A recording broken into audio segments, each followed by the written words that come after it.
Thank you. Good evening, everybody. Time now is 6:02. All of the councillors are virtual. I am here in chambers on February the 1st with CFO Rook, CAO De Jong, and Municipal Coordinator Duarte. And I'm calling the meeting to order. And this will be the preamble to the closed council meeting, which will begin momentarily. I'll stop here for a second before I go. I see there's some members of the gallery.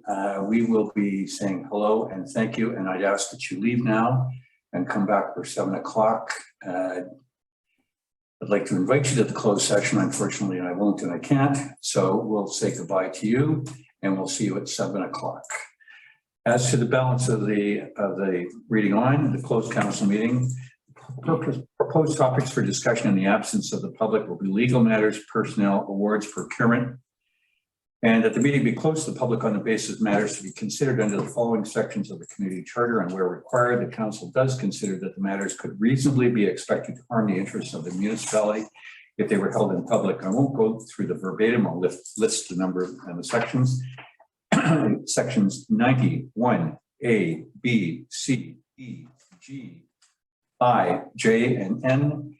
CAO De Jong, anything else, or are we covered on all this? I think so. Thank you very much. And council anticipates reconvening the open meeting to discuss the balance of the agenda at 7 o'clock. Second, before I'll park here, Councillor Abbott, you've got your hand up, and then Councillor Bain. Just a question, maybe a little late because those other members have left, or residents. Do residents not have an option to say something in public participation before we closed, if they think it's on the topic that we're about to discuss? It's not how I see my agenda, or you would see yours. I'm aware of that, but it's a question. But let's park the question and ask to CAO and Municipal Coordinator. Councillor Abbott raises a good question. Can the public join in before we go? No, the public participation section, we don't know if there'll be a bunch of others at 7 o'clock. Begins when we go back to the open meeting, and it follows as item number 5. Okay. All right, we'll leave it at that. Thank you very much. Councillor Abbott, if you put your hand down. Councillor Bain, do you have a question? No, my mistake. Okay, thank you. Then we're going, so I'll just confirm that for those reasons, if council could confirm by saying yes, for the reasons that we will be going into in camera. Can I hear ayes or nays, please? Silence isn't one of the choices. Aye. Second one? Yeah. Thank you. Done. Okay, Kenrick. Good evening, everybody. It is Tuesday, February the 1st, time being 7:02 by my watch, and I'm in council chambers along with CFO Rook, CAO De Jong, and Municipal Coordinator Duarte. All of council is virtually on screen, along with the Public Works Manager and, of course, the gallery who joins us. And thank you for coming to us tonight. We have been in camera, and that meeting has been suspended. At the conclusion of the public meeting, we will go back into in camera, and then we will do some reporting out at the end of that. So to the agenda before us, I'm going to make some changes here. After we're going to do the adoption of the agenda with the changes. After that, we're going to do public participation, and I'll give the public some guidance on that. And then we will move to item number 9A2, which is 52 Brunswick Beach. And then we will follow through after that is concluded through the regular session. So that is my amendment. I'll put that forward as for the adoption of the agenda for the councillors. Can I have a hand, please? Thank you. Second, any discussion, any changes, additions beyond that? Can I possibly make one other amendment after that? Yes, Councillor. I see Josephine Wright's on the call. I think I know what it's about. Could we bump that matter up a little further so it doesn't go all the way to correspondence at the end of the night? Which one is that? It's the matter of becoming asking council to agree that one of us, namely potentially me, becomes a intervener in the BC Hydro rates matter. You were copied on the emails.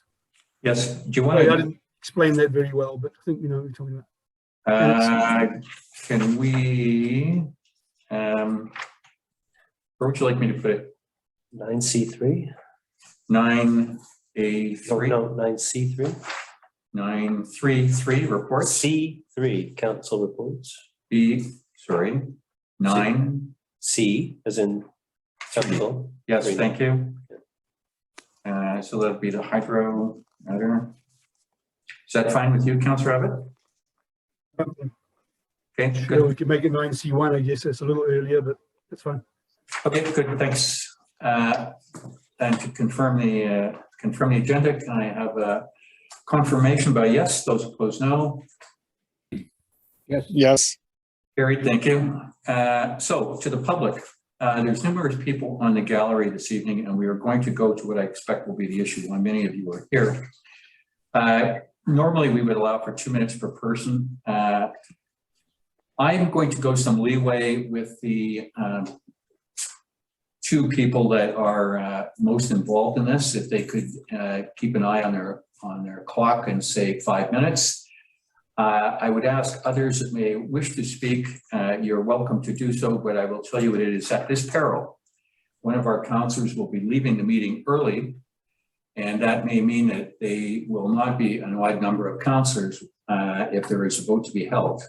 And that contains some danger if there's a split vote. So if you're getting my drift, if you're going to be a public speaker, please be concise so that we can get on with the key issue at hand.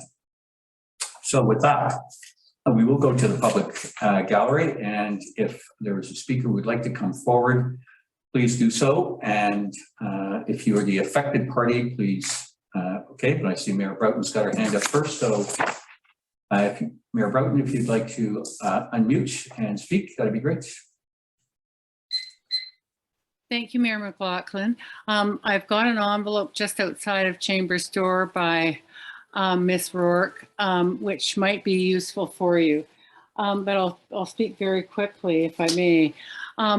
With regard to the 52 Brunswick resolution this evening, which I generally support, but I support uncoupling 51 and 52 because the way it is done, it is kind of a bit of a catch-22. I don't mean it's intended, but 51, I don't believe can legally apply for a tenure.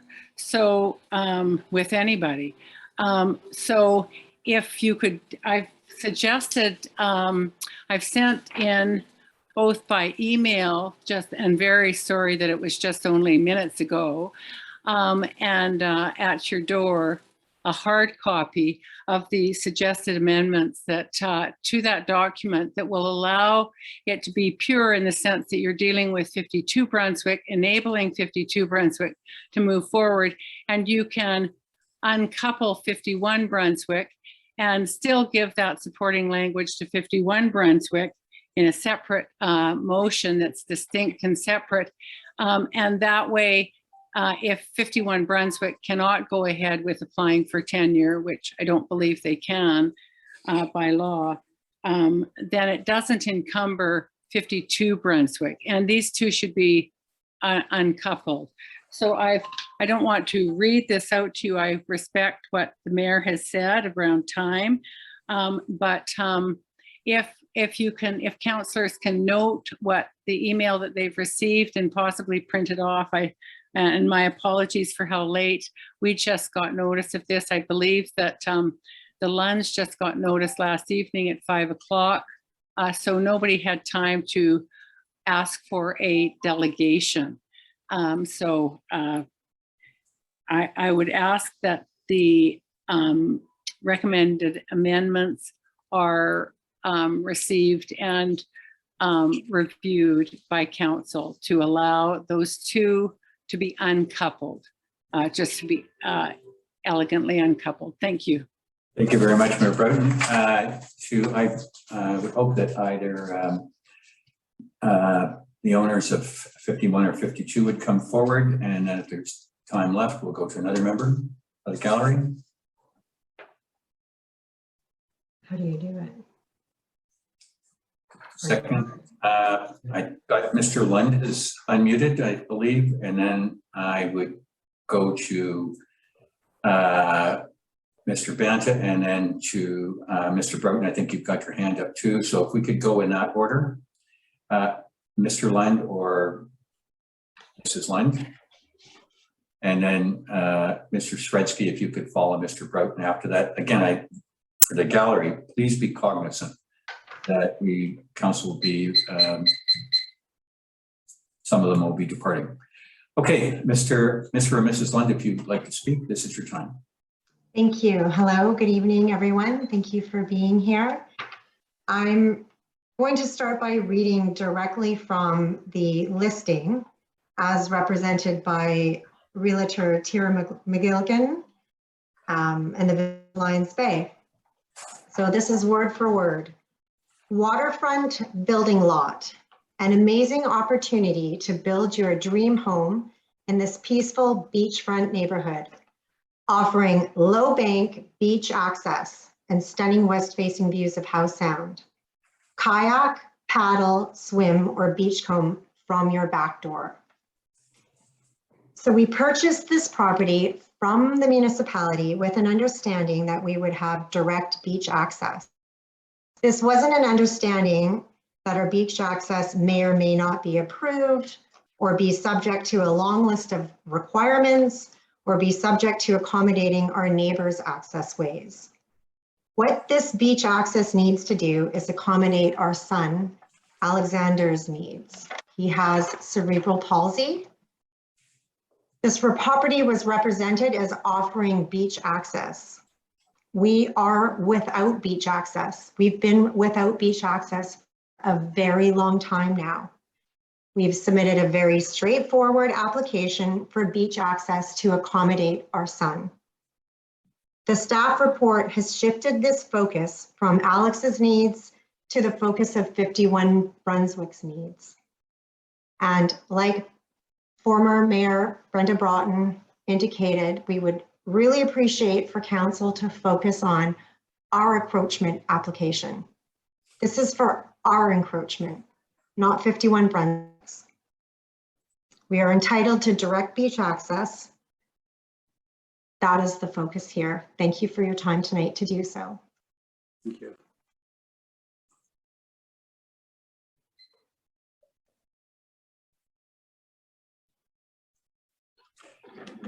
Thank you very much, Mrs. Lind, for your time in joining us on the statement. Mr. Banta, if you could do your piece if you'd like. Thank you, Honorable Mayor, councillors, Mr. Jaffer, other staff and fellow residents. I appreciate the hard work that staff's done on this file, and I appreciate that staff just wants to get this done. That said, I think we have to take time to get it right. Now, the purchasers of both 51 and 52 relied on beach access when they purchased their lots. And, you know, I have an encroachment agreement that was recently reaffirmed by the village. Both parties have spent funds to plan and gain beach access. And in fact, 52 has virtually got theirs all planned. They just have to put the ramp in. Now, all of a sudden, the village discovers that the natural boundary that defines the western esplanade, the western aspect of the west esplanade, is scaled off of a plan, VAP 3149, from 1909, that according to the surveyor has minimum detail, is not the most accurate solution, and he attempted to scale the location of the west edge of the esplanade from.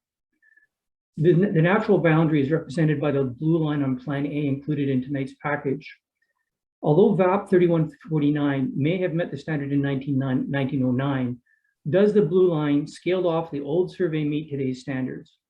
I understand that typically survey boundaries are plus or minus 0.5 meters.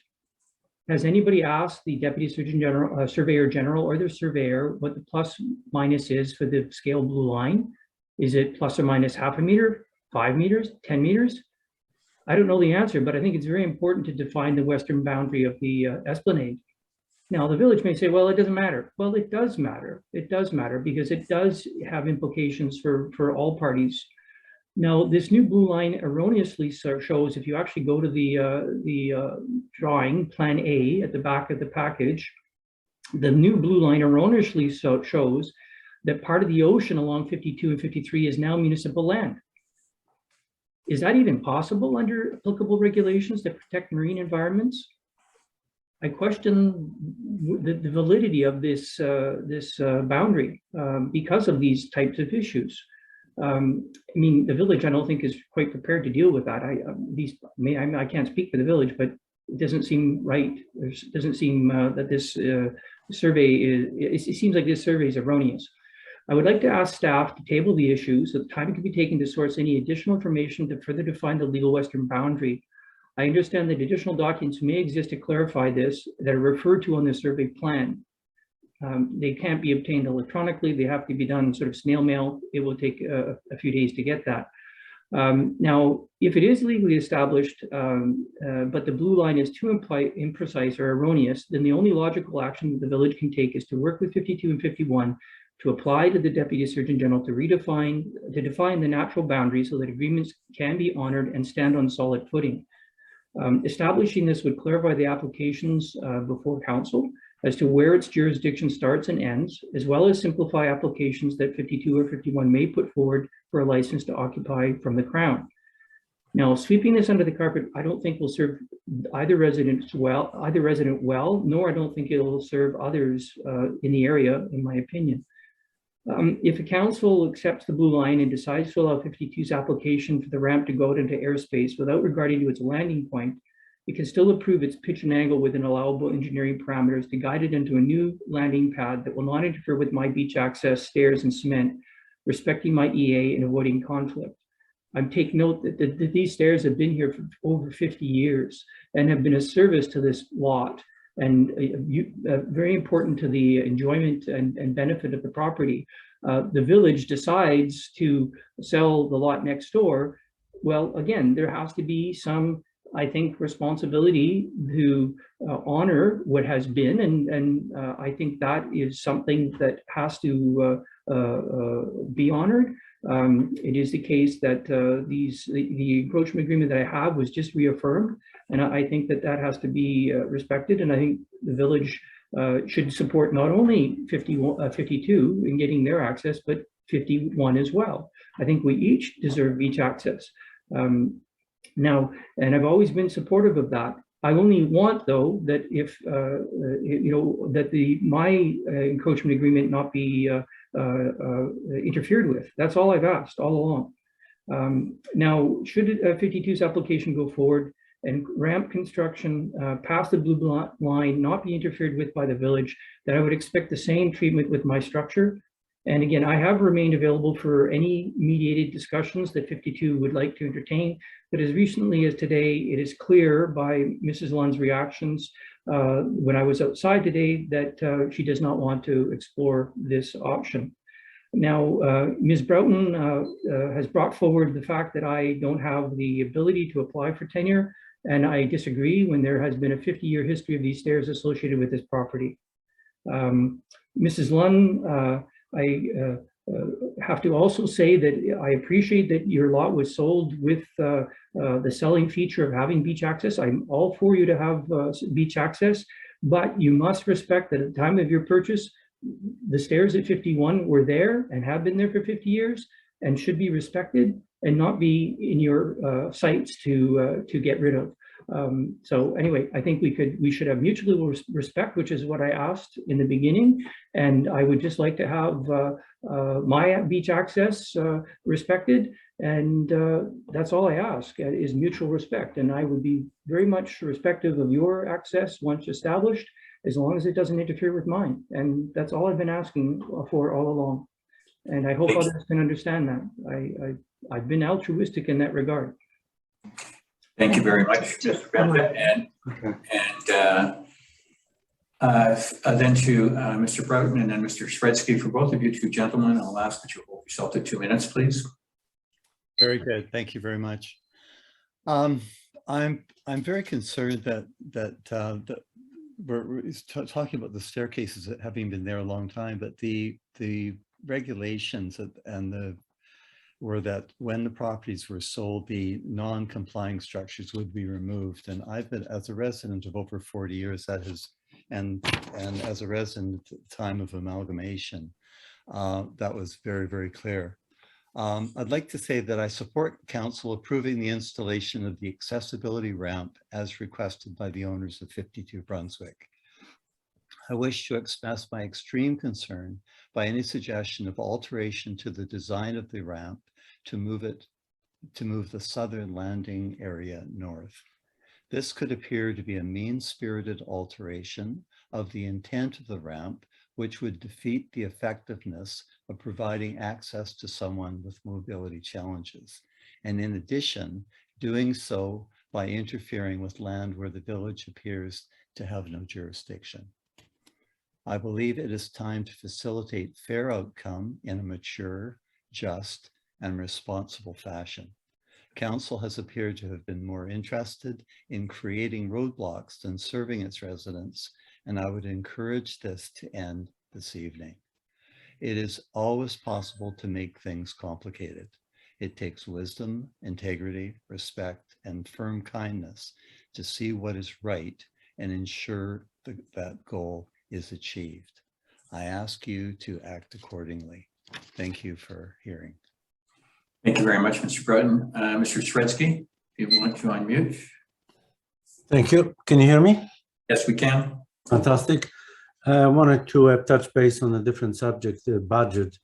I think it's an important issue at this point for the village.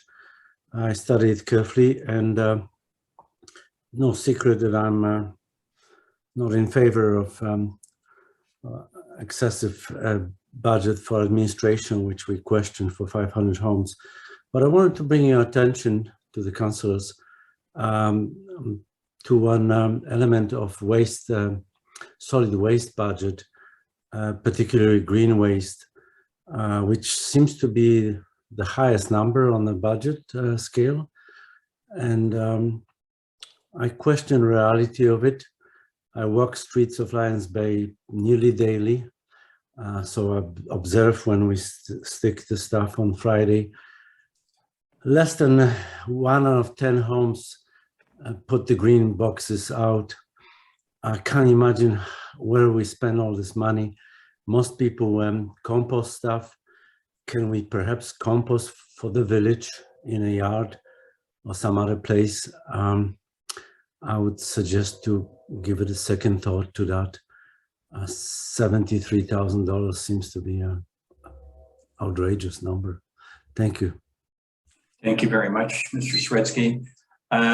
Given the constraints I have with knowing that one of the councillors will be departing shortly, I'm going to move to the next item on the agenda, which was formerly 9A2, which is the Brunswick development permit. CAO, can you start us off on this, please? Just for the gallery, I'm not sure what it is. I'm not sure. Through the chair. Yeah. Could I just ask if we're going to do this, that we allow Josephine Wright to speak later at the time rather than public participation now, if she's not going to get a chance at the moment? That's fine, Councillor Abbott. If you could remind me in case I lapse. Thank you. Thank you. CAO, if you could lead us through this. Thank you. Okay, so it came to our attention that the 1960 subdivision plan showing the natural boundary of the Esplanade was not, in fact, done in accordance with the requirements of what's necessary in order to change a natural boundary on a plan. There were steps that weren't taken that had to have been taken in order to change the legal boundary, legal western boundary of the Esplanade. Therefore, the attachment at the end of the report, the last attachment, shows a blue line which is scaled from the original 1909 plan 3149. And you can see the green line is the current mean high water mark. So there is land which is underwater between that mark and the blue line. And to Mr. Banta's point, or Dr. Banta's point, that land upon a natural boundary resurvey, following the proper procedures under the Land Act, Section 94 and Section 107, would result in that land being returned to the Crown. Until that is done, it is still part of our esplanade, notwithstanding that it's underwater, legally speaking. Upon a proper process, it would no longer be. The long and short of it is that the proposed ramp landing spot has come to our realization is no longer going to be on the esplanade legally. So it's beyond our jurisdiction, as is much of the staircase that currently exists. These are not circumstances that anyone really fairly knew in advance, but it has, now that we know, what's the result. So the result is that there is an opportunity here. What the municipality has before it, what council has before them, is two applications. One is for a development variance permit relating to the setback requirements of the Lunds lot. It's normally supposed to be 4.5 meters. They asked for a 0 meter setback so that the structure, the ramp, the top of the ramp structure and the supporting elements for it can be located within the setback area. So that is one application. That's a statutory process that council has to follow. The other application that's before council is for an encroachment agreement by the Lunds so that their ramp can pass over the airspace of the esplanade. Now that airspace is less than what we originally thought because of where the blue line is situated on scenario A, the last attachment to the report. But it is that particular airspace that council is addressing its mind on this application. So if council grants an encroachment over the esplanade, it is granting it only with respect to that portion which passes over the esplanade. And it is not dealing with and does not have jurisdiction to deal with the bottom half of the ramp, which is going to be passing over Crown land and landing on Crown land as things currently stand. In terms of the considerations that council needs to take into account and the factors that they can consider on both of these applications, they may consider whether approving the applications would have a negative effect on a neighbor's rights of access to the beach, and whether the applicants and their neighbors can obtain appropriate Crown tenures for portions of their works that would trespass on Crown lands in a way that harmoniously provides for their respective accesses.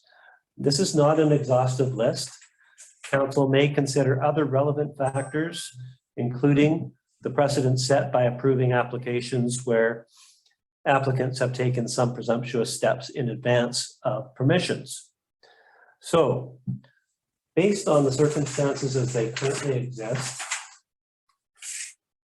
the recommendation in the staff report is to grant the development variance permit, subject to the information that's required from qualified professional engineers or others in writing satisfactory to the municipality as set out in the report.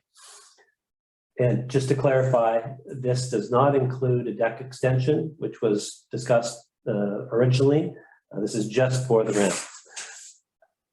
Secondly, the staff report recommends that an encroachment of the aluminum rampway structure over the municipality's esplanade to facilitate access to the foreshore from the Lunds property at 52 Brunswick Road be granted, subject to approval by the province of the Lunds application to Front Counter BC for a foreshore lease or license, and provided that such application enables shared access with the owner of 51 Brunswick to the foreshore via the concrete landing stairs and ramp located on Crown land, a consideration which the municipality will support in writing to front counter BC. Also subject to an irrevocable letter of credit for $10,000 in the event that the Crown decides, no, it's not going to grant a foreshore lease with respect to the ramp landing on its land or with respect to the concrete ramp that's been poured, in which case the ramp will need to be removed. Thirdly, an executed encroachment agreement with Section 218 statutory right-of-way and Section 219 covenant, substantially in accordance with the municipality's new legal template for these agreements, which was attached in the January 11th council meeting report, including the foregoing conditions and the fees that are payable. And then finally, in terms of any legal niceties, crossing of i's, t's, dotting of i's, crossing of t's, such further and other requirements as may be recommended by a municipality's legal counsel. Now, I'll pause here for a second to note that if either or both of the parties pursue what's known as an actual boundary survey readjustment by a professional surveyor, the cost of which has been quoted to be in the order of $5,000 to $7,000, depending on circumstances. If they pursue that, or one of them does, and the western boundary of the Esplanade is altered as a result of that, then there will be a provision in the encroachment agreement to rectify the encroachment area to be in accordance with the rectified natural boundary. So just trying to make it work in a way that would see the access granted, but granted in a way that ensures that both parties' access won't be in conflict, and granted in a way that if the Crown decides that it's not going to play ball, then sorry folks, but going to have to pick up your structures and move them.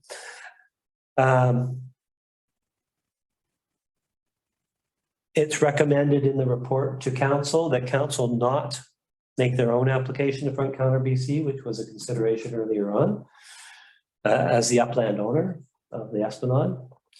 And it's further recommended that the municipality not engage a surveyor to do the natural boundary survey. If one of the parties wishes to do so, they can do so, and we'll account for that in due course upon getting the results if that happens. So the options for council are to either reject the applications. One pretty much goes with the other. And secondly, to approve the applications, either in the manner that they have been proposed, the design that's been proposed, or amended to require that the angle of the rampway passing over the Esplanade is altered such that the landing area provides a little bit more room between the landing area for the ramp and the landing area for the stairs, so that there's no conflict and they can both access the beach over what was previously concrete stairs to access the beach and what is currently concrete stairs and ramp to access the beach. We're not dealing with the encroachment agreement for 51 in this meeting. That's not before council. All that's before council is the applications of the applicants. There's no need to amend these recommendations or these resolutions if council chooses to go in one of these directions. All they're dealing with is the application of the LUNs. There's obviously recommendations as to dealing with those applications in a manner which sees to it that the rights of neighbors are not affected or affected, that the effect of it is mitigated to the extent possible. And that's pretty much all I've got. Thank you very much, CEO DeJong. I've predetermined the order of the counselors if they could speak in this order. And first up will be Councillor Barmare with any questions or comments, then Councillor Bain, then Councillor Cunliffe, and Councillor Abbott, and I will conclude. And if we need more time, we'll go through. There'll be no motion made before then. Councillor Barmare, you're first. Thanks, everyone. Can you hear me okay? Yes, you're good, Councillor. Great. Thanks, Peter, for pulling together that report. I just want to remind everyone again that we're dealing with access to public property. That's why we're here. That's why we're talking about it as a community and as a council. It's not private property, and access rights aren't granted. Just as a matter of fact, it's something you have to apply for. The applications in front of us seem entirely reasonable to me. I think the development variance permit makes sense to facilitate the structure. And I think within our jurisdiction, we can grant the encroachment over the Esplanade.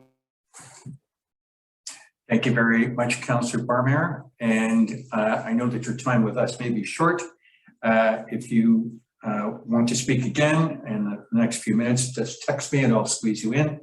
Councillor Bain, you're next up. Any comments, any questions for the CAO? No questions. There's some comments in regard to what CAO has said. The first one about the setback with the development variance, I think that's reasonable and appropriate for this time. In fact, I don't see how they're going to do it without it, quite frankly. As far as the encroachment is concerned, I think that's the difficult part. I think what we're talking about is the airspace over Esplanade property, and I think we have to protect the Esplanade property and take each time somebody wants to do something with it, we take it with a very critical look, because we don't have an endless supply of property in this village, and I think we need to respect it.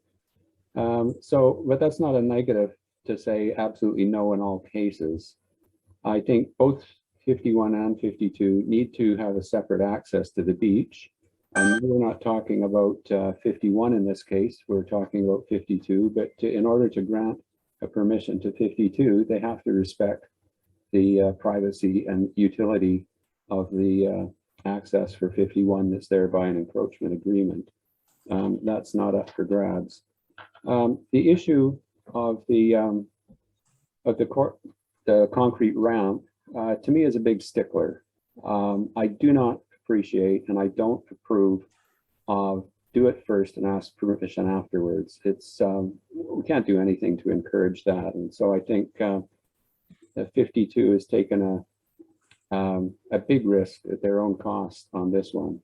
Should Front Counter BC refuse the foreshore lease idea, I think CAO's suggestion that the ramp should be angled away in a way that provides separation and a bit more access of 51. I think that's appropriate, and I think it's a good compromise.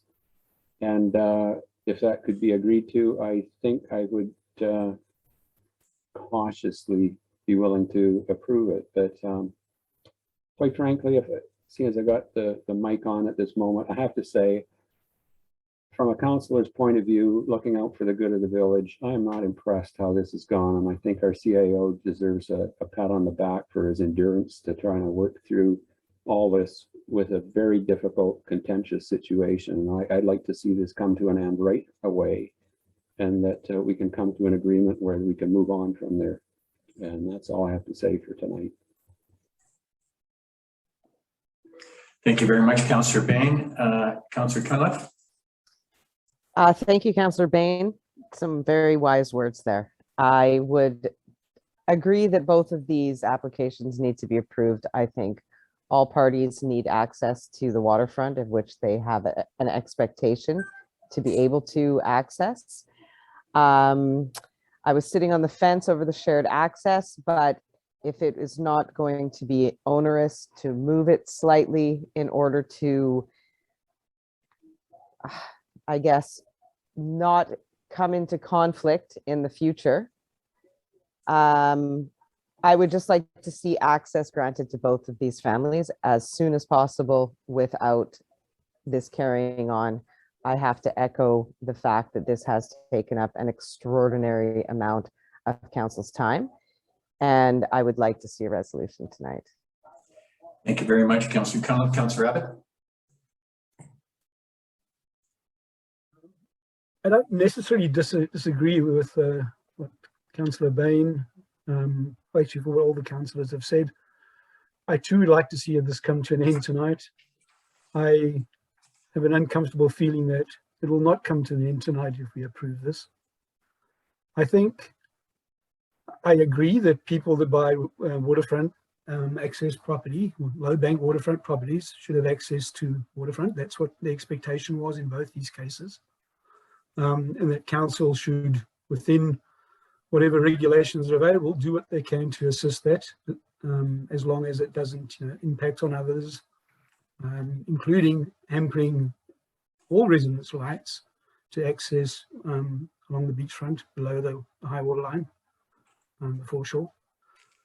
My concern is, as Councillor Bain says, the way we've gone about this, or the way this has happened with the pouring of the concrete ramp early.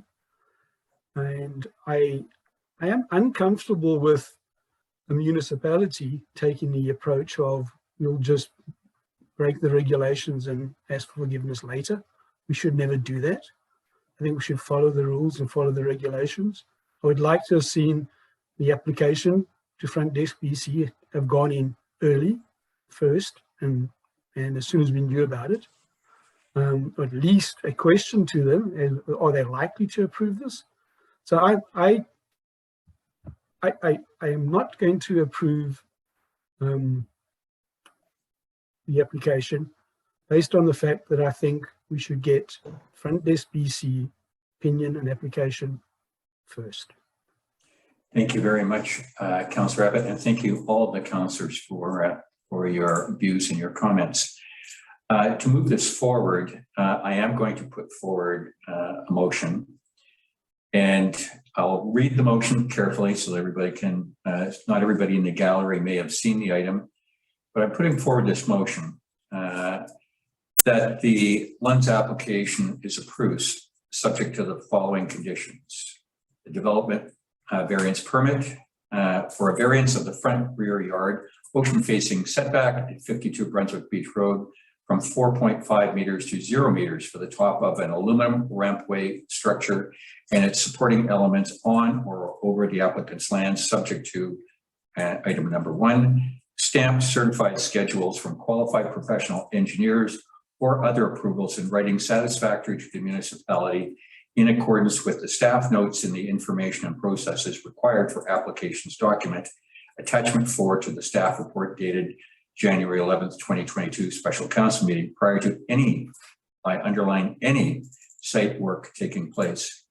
For clarity, the DVP does not include any deck extension. This would require a separate DVP application if such an extension were to be requested in the future. Continuing on to item B, the encroachment of an aluminum rampway structure of the municipality's Esplanade lands to facilitate access to the foreshore from the Lunds property at 52 Brunswick Beach Road, subject to item number 1, approval by the province of the Lunds application to Front Counter BC for a foreshore lease or license for any portions of the structure on or over Crown land, provided that such application enables shared access with the owner of 51 Brunswick to the foreshore via the concrete landing, stairs, and ramp located on Crown land, consideration which the municipality will support in writing to Front Counter BC. Item 2, an irrevocable letter of credit or other credit facility acceptable to the municipality in the amount of $10,000 to secure the obligations of the applicants as set out in sections A1 and B1 above, and an included requirement to remove the rampway structure if the province does not grant the applicants a foreshore lease or license in the terms required under section B1 above. Item number 3, an executed encroachment agreement with section 218 statutory right-of-way and section 219 covenant, substantially in accordance with the new template of agreement shown in attachment 13 to the January 11, 2022 report, including the foregoing conditions in sections A1, B1, and B2 above, along with the balance of fees payable in respect to the registration of the covenant in the land titles office. Item 4, such further and other requirements as may be recommended by the municipality's legal accountants. That is a motion, but implied within that, within the foregoing, is that the municipality will support an application to Front Counter BC by the owner of 51 Brunswick in terms similar to those noted above for the lands owners of 52 Brunswick. It is the municipality will not submit its own application to Front Counter BC. I put forward that motion. Can I have a seconder from council, please? I have a seconder. Any discussion that would be in addition to the comments already made, or any new comments from any of the council members? I'd just like clarification from CEO De Jong that this resolution, or this, if this goes forward, that 52 Brunswick will be able to move forward with granting access to the beach in the short term. So just in terms of clarifying the motion as it was read, section B1 of the motion dealing with the encroachment talks about the provision that the application to Front Counter enable shared access with the owner of 51 Brunswick to the foreshore over the bottom concrete area. But there is, in order to ensure the rights of both parties, or that the application as granted does not detrimentally affect the rights of a neighboring property owner. I guess the consideration is whether or not council wishes to include a requirement that the angle of the rampway be such that the terminus at the bottom is further away from the current proposed landing area. That's, I guess, a point of clarification for the order, or for the resolution. Thank you very much. Any other questions, Councillor Conniff? No, I'm okay right now. Thank you. There we go. Councillors, I'd also ask you to consider the aspect of including the angle of the rampway, that it be moved somewhat to the north as a friendly amendment. And if there's any discussion on that, then or the friendly amendment, then we'll add that, or we won't proceed with it.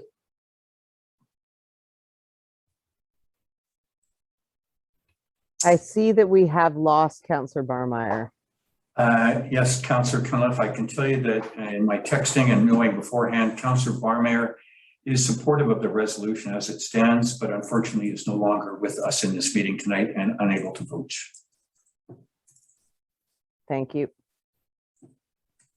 To your question, Mayor, I think the idea of moving the angle to get some separation is a compromise that could be made. It would require cooperation on both sides. I'm also sort of having a difficulty in this with this, because I agree with Councillor Abbott that well, his comments about this should have gone to the Front Counter before all of this had happened. It would have made a lot of good sense.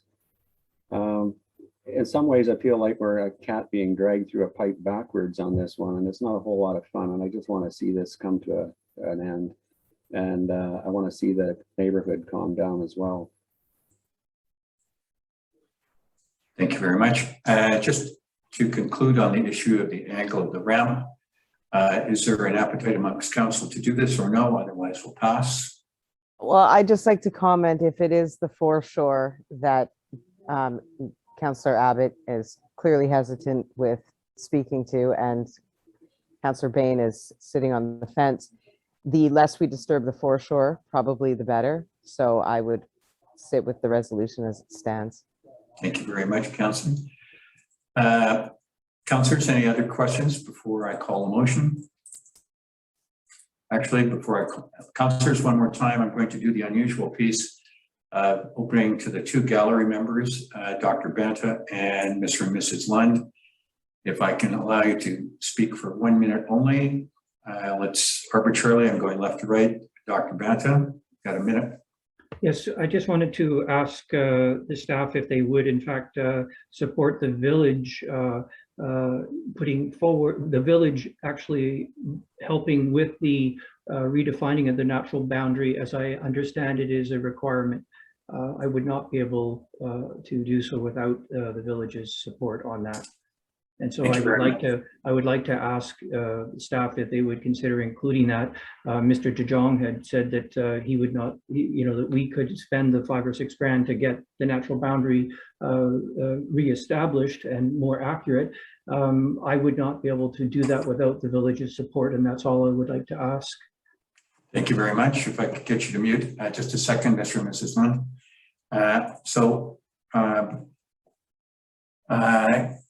It wasn't put forward in a resolution to get an updated natural boundary survey. CAO, would you like to comment on this? My comment would be that it's a superfluous matter to the applications that are before council right now. It's something that can be addressed after the fact. Doesn't need to be addressed right now. I think that you should not mix separate resolutions dealing with support for that. Okay, thank you very much. Mr. and Mrs. Lund, if you could unmute, the floor is yours for a minute. Yes, thanks, Mayor. I'd like to speak to Councillor Abbott and Councillor Bain. There's possibly information you've missed out on. We've done all our due diligence for the foreshore. As far as pouring the concrete, we had a marine biologist. We consulted with Department of Fisheries. We've been dealing with Front Counter BC since June of last year. So we've done all of our due diligence, and there's nothing to do with the village of Lions Bay. So the fact that we poured concrete on there with approvals from these parties has nothing to do with the village. It's out of the village's jurisdiction. And if you don't mind, I would like to speak to living harmoniously with our neighbor. Carl and I chose not to raise this at the previous council meetings concerning our application because we just wanted the focus to be on our applications. Greg Banta has 2 police incidents on file against him. He has gone at— Mrs. Lund, I'm going to mute you. Thank you for your input, both Mr. and Mrs. Lund, and I think that we know where you were going, Mrs. Lund, so thank you. So, councillors, any other questions for the CAO or any other general discussion before I call a motion?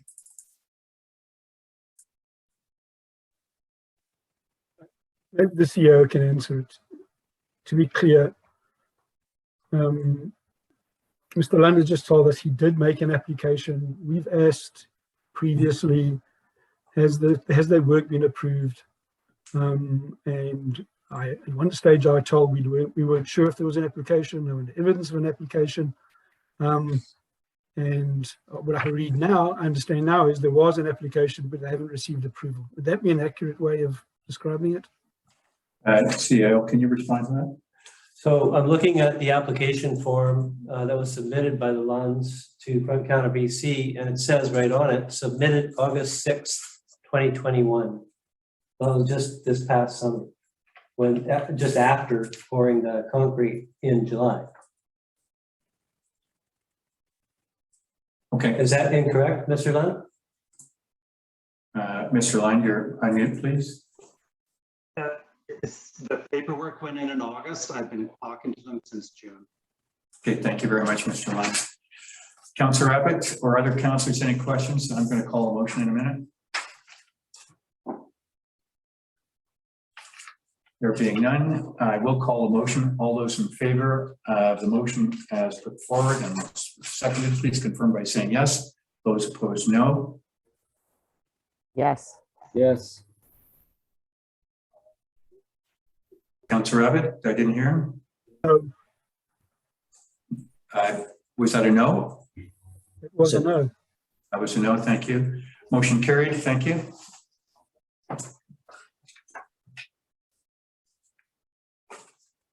Thank you, councillors and participants in the gallery. We will now move on to the next item in the meeting, which is item number 6, review and approval of the minutes of the council meeting of January the 18th. I'll put forward that the minutes are received. Any changes? I'll ask for a second. Thank you. Okay. Any changes, amendments, deletions?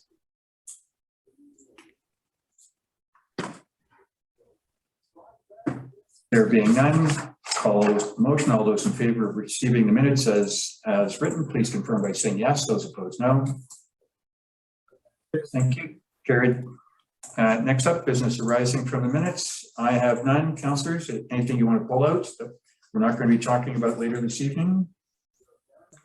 I have one. Do we get a follow up on the porta potty at Sunset? I think it was on page 10 or somewhere. My recollection since I saw that was that in the minutes, it was that staff would be facilitating it, and CFO, you have your hand up. Yes, we are facilitating it. We tried to engage who we used previously, but they no longer service Lions Bay. And we weren't informed of that until after we made our order. It's a fairly recent development. So we've now found an alternative supplier coming from Squamish. So we're in the process of arranging that. Hopefully within the week, we'll have a porta potty there. Okay, key point, Councillor Abbott, within the week is the best hope time. Okay, anything else, Councillor Abbott, on the agenda or on business rising? No. No, councillors, anything else? Nope. Done. Next, unfinished business. And I'll roll through this on behalf of all of us. The rail crossing, I know, Mr. Jaffer, you're still involved in that and nothing to report. Same thing on the, hang on. Rodenticide prohibition. There's other stuff coming up. Mr. Jaffer, do you want to deal with this then or not?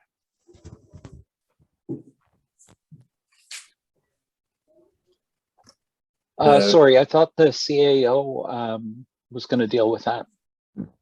Or are you talking about having SPCA come out and help us with our facilities, if that's the case? Okay, I think that's where this item is, I think, because I think we're separating the two things. If that's fine with you, Councillor Abbott, because I think we've got some exchange going on too. Okay, good. So that's on the SPCA. Thank you. On item 343, which is decom disclosure, I've done that to council and selected staff, so that's strike and done. I think item 247 will keep on. That's the CFO's piece of work in progress. And the next item was the item 248, which was ESS, EOC, DEPC. I think that with the work that's being done tonight, I think we can call that a strike if council's fine with that. And with the knowledge that we're likely to meet with the emergency program team within the next month. So I'll presume that's a yes. And on the last one, I know Councillor Bain responded to Resident Cox, so we're good on that, unfinished business, which brings us to the reports. And this, I will put forward the motion that it's received for information purposes. Can I have a second, please? Thank you. CFO, you've got the floor. So this is report that I submitted at the last council meeting with the budgets for water, solid waste, and sewer. It's just to give the council an opportunity to look at them again before we do the readings of the bylaws later tonight. There's just been one change at this time, which I've highlighted in yellow. It had to do with, we've made a very large order of hydrant parts in November, and almost all of them were received in December, but there was one piece that didn't arrive until late January. So we'll be paying for it in 2022. It'll be a 22 expense, but because of that, I had to rebudget it. So it's basically just in and out. It doesn't impact the bottom line, but that is the only change since, sorry, that's in the water budget. That's the only change since I presented these at the last meeting. So is there any additional questions?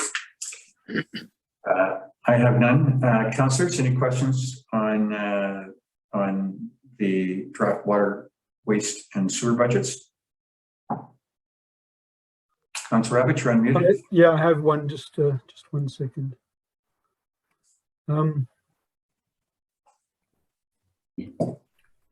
See, if I go to, I guess what do you page and line numbers? It's a bit difficult, there's no pages here.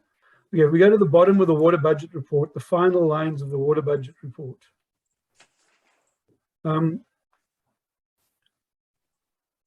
This is the budget includes 25K. Correct.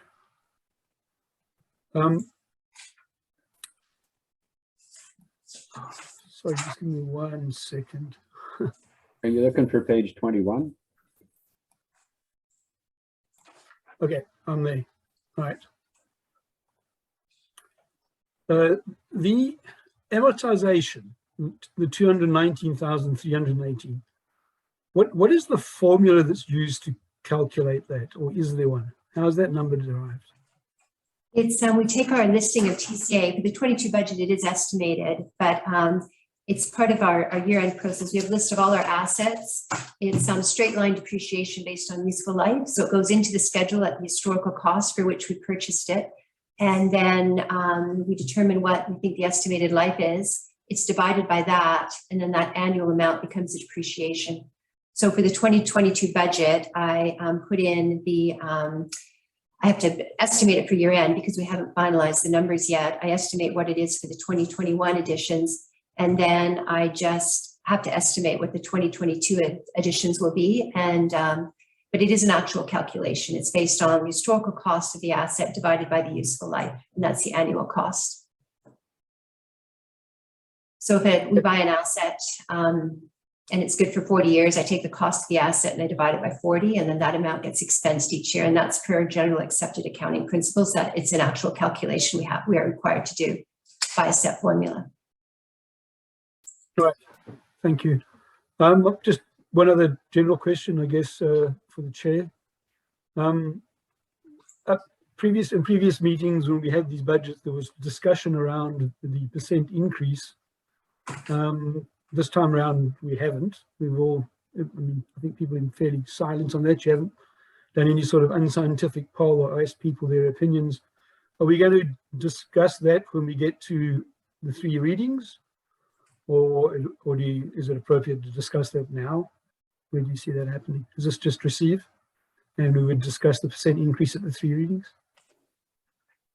No, I would discuss it now. Okay.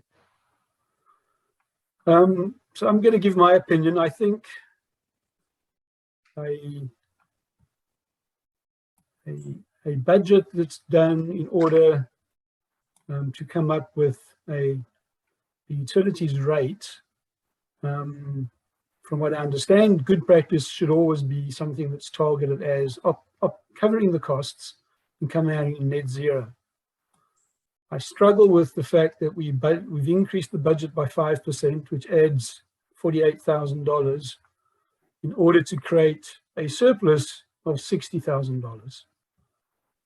And then when we discussed this last time, the fact that we need money, assets are depreciating, was the kind of language and explanations we used, and that's why we needed the increase, because we needed the money. But as you explained, we have the amortization in anyway. That's where we deal with depreciating assets. If we need additional money to do additional work, I think it should be on an increase in the taxes, or more likely it should be what the infrastructure levy is for, and that's where we should discuss it. So I'm not in favor of a 5% increase in order to create a 7% surplus. Okay, so that's my opinion. Look at the budget. There's an amortization expense of $219,318 because that's a non-cash item. It's added back. So we're not taxing, if we go zero, we're not taxing for any of the depreciation. And as I've explained before, it's now a requirement of grant applications that we can show we're at least partially budgeting for depreciation, because it is a true expense. That's the expense, the estimated expense of the assets that we use this year. And previously, the way budgets were done, there's the 219 expense, but then I'm adding it back. So it's a net zero. If we were not to, if we were to draw this down so it was zero, there'd be nothing going towards depreciation. So it pretty much eliminates us from any future grant application. But aside from that, it is the right thing to do. And I'm not suggesting that we put aside 219,000. we're putting aside 60,000 of a $219,000 cost. And those are real costs because our assets are really depreciating. And we need to start building up that money because we know grants aren't going to cover future replacements. Like I said, I would never suggest we budget for all of depreciation. Some municipalities do that, but it's just not fiscally responsible for us to do that. But I think that 60,000 out of an expense of 219 isn't a reasonable amount, and it's all going to go to surplus. It's not just future replacement of assets, it's just to have a surplus when assets start to fail, and it can be operating expenses. I mean, we spent over $70,000 in water this year on phase 5 and phase 4 tanks. And that's actually wasn't a capital expense, that was an operating expense. And we're increasingly finding that as our assets start to fail, these type of maintenance costs are increasing. So that's what that 60,000 is for. So I'm not taxing for depreciation and then taxing an additional $60,000. Like the way it stands now, there's nothing. I've completely added back the depreciation. Yeah, and you have explained that before. It is confusing. It's because it's a non-cash item in a cash budget. Thank you very much. I'll come back to you, Councillor Abbott, Councillor Bain, Councillor Cunliffe. Any questions, any comments? Are you fine with the budget? Well, it's funny. I had my vision on the bottom line there as well, and I wondered the same thing. The CFO's explanation does make sense. I appreciate that, because if a resident came up to me and asked the same question Councillor Abbott just asked, I think I would have been tongue-tied on that one. So he made that feel a little more easily swallowed.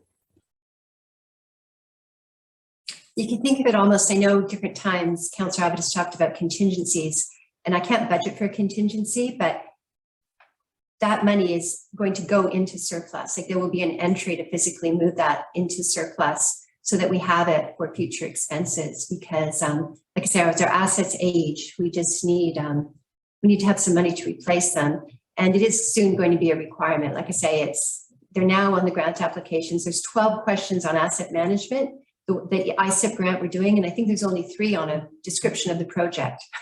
Like you have to prove that you're putting money aside for future replacement of assets before they'll even consider giving you money. I guess if we had some sort of footnote that described that as, you know, used as a depreciation allowance, yeah. If you could do that. I could do that. Explains it, and then, you know, somehow when we're looking at the budgets, we understand this, how much ground we're making on this depreciation thing versus how much ground we're losing, what we're putting each year. That would then that to me still sounds like, all right, we're looking to cover our costs. Actually, not quite there because we haven't depreciated enough. But it certainly seems it reads a lot better, and it's a lot easier to understand, I think. Yeah, I think that's a good point. I did say transfer to water surplus, but I think what I should do is put that above so that it is a net zero at the bottom. And I think you're right. That would be much clearer. We can show that we're budgeting to transfer $60,000 to surplus for future replacement of assets, and then the bottom line would come to zero. One of your numbers on the side that just says exactly that for future replacement assets lower down. Yeah, I think that's a good suggestion to make it clear. And then I think Councillor Bamia had brought up as well, and I think I put it in the communication aspect of my report, that we would really emphasize that in the utility brochure that goes out, exactly what that 5% is being used for. None of it's going to operating. It's all going to future replacement of assets. Thank you very much. Councillor Abbott, if I may, just as a technical point, and I see where Councillor Abbott and the other councillors are going towards this, and it's just, and I think you are too, CFO, it's just slightly modified reporting. But as a technical point, if we were to take the, let's call it the surplus, and actually call it our payment of amortization, so that does come to zero. Mm-hmm. That is, in fact, a surplus in the fund, though, isn't it? Yeah, so what I'm doing is I'm transferring Yeah. 60,000 to surplus. So I'm just saying I can show it. So So it's more obvious that that money's being it's- transferred to It's surplus. just more obvious. It's the same result, whatever we call it. Okay, I think it's just better communication to do it that way. CAO, you've got a point? Sorry, one last point, and then I'll mute and others can talk. Mr. Shretsky's suggestion early in the meeting, I'd never actually honed in on that. You know, the green waste is our single biggest solid waste cost. It's quite interesting, this idea that we could reduce it by having a composting program. I'm sure there's a whole lot of technical issues to get through there, but I don't think it's something we should discard out of hand. I certainly think it should be considered, and maybe Councillor Cunliffe, maybe it's something the Climate Action Committee might want to start a discussion on, but I certainly think it's something worth a discussion. I might defer to the Public Works Manager in that. I can say one of the reasons it's obviously higher than garbage is because it's collected every week as opposed to every 2 weeks with the garbage. And the disposal costs, I believe, with organics are higher, are they not? Nye or? Yeah, essentially we're allowing unlimited disposal of green waste. And that comes with a cost. So that's what we're seeing here. We will put that into the new tender in the fall. But I suspect that cost is just going to continue to rise. In the new tender, Nye, are we going to be able to separate garden trimmings from the green compost bins, which I think is what people are looking at? Because I think that the two can be managed separately. So we're bound by Recycle BC and the solid waste collection associations, and they right now combine both those two. I understand they're going to combine it, but could we separate how we charge for it? You know, X for the green cans, Y for unlimited yard trimming. So we understand, you know, what is the impact of the unlimited yard trimming. Yeah, that's very problematic because you need to, it's all based on volume and weight.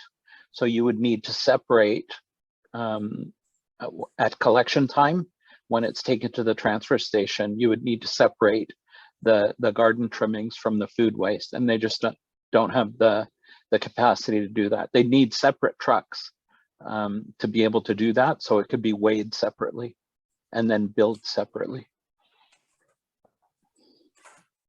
If I could just weigh in on it as well. One of the advantages of the green waste being high is that we remove from the village a lot of combustible fuel, especially in the fire season time. So I think we are getting value for our dollar by getting it out of here and helping to keep the village a little bit safer. Thank you very much, Councillor Bain. CAO, quick comment, and then to Councillor Cunliffe. Yeah, my quick comment was simply with respect to the amortization issue, and just noting that the amount that we're setting aside of 60,000 on 220 is only about 27%. So we're making a very small dent in our obligation and pre-planning to pay for future replacement of assets. Thank you very much, CAO. Councillor Cunliffe. First, I'd just really like to thank CFO Rook for your clear explanation. I always find it very helpful. And then a quick note on the green waste comment. The yard trimmings versus the food waste are two entirely different beasts, essentially, if we look at composting. If we're talking about rodent issues in the village, I would caution at looking at composting food waste within the village, see how that actually looks. Green waste, when it comes to yard trimmings, etc., we got to get rid of that stuff somehow. Better not beside our homes and fueling fires, but also a point of pride for the village of Lions Bay. We'll say it again. We are one of the best green waste providers for the Metro Vancouver area. We put out the least amount of actual landfill waste of any other municipality. So if it's costing us more in green waste and it's keeping it out of the landfill, then I think it's money well spent. Thank you very much. Back to you, Councillor Abbott. If you close this one off. Done. You're good. Any other councillors? No. I think the motion to receive is there. I'll call a motion. All those in favor, please confirm by saying yes. Opposed, no. Yes. Good. And needless to say, the amortization discussion, let's put that in capital letters for our committee of the whole coming up, CFO.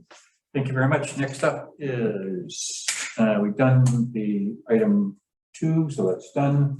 Item 3, Mayor has no report. Councillor Abbott, you are up on Bears March.